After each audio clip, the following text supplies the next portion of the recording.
సహోదరులను వారి కుటుంబాలను మీరు దీవించండి.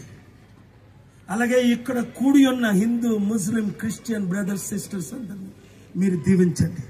రక్షణ లేని వారికి రక్షణ, స్వస్థత లేని వారికి స్వస్థత, దీవెనలు కావలసిన వారికి దీవెన.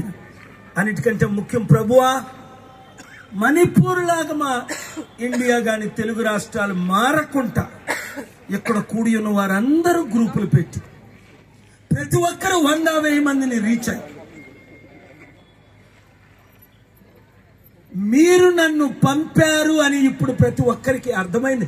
ఇంతవరకు హిందువులకి మాత్రమే అర్థమైంది, ముస్లింలకు అర్థం అవ్వలేదు, క్రిస్టియన్స్కి అర్థం అవ్వలేదు పూర్తిగా. ఈ ప్రవీణ్ పగడాల మృత్యువు ద్వారా, హత్య ద్వారా ప్రతి ఒక్కరిని మీరు లేపారు ప్రభు. ఆయన అదే కోరుకున్నాను. నాకు డేంజర్ ఉందని పెడితే ఇద్దరు నన్ను రెస్పాండ్ అవ్వలేదు. ఏమో నా ప్రాణం పోతే అందరూ ఒకటవుతారేమో అని చివరి కోరిక. ప్రభువా, ప్రవీణ్ పగడాల చివరి కోరిక నెరవేర్చండి ప్రభు. మమ్మల్ని అందరినీ ఒకటి చేయండి.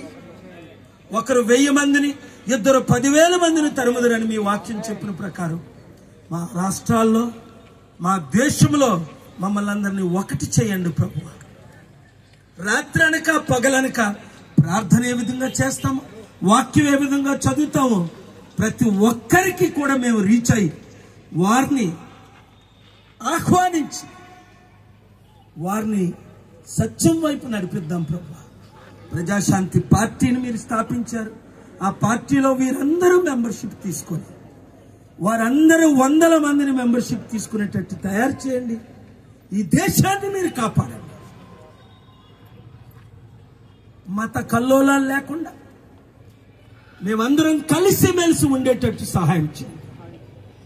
యేసు నామమున అడుగుచున్నాము తండ్రి, ఆమేన్. Thank you very much.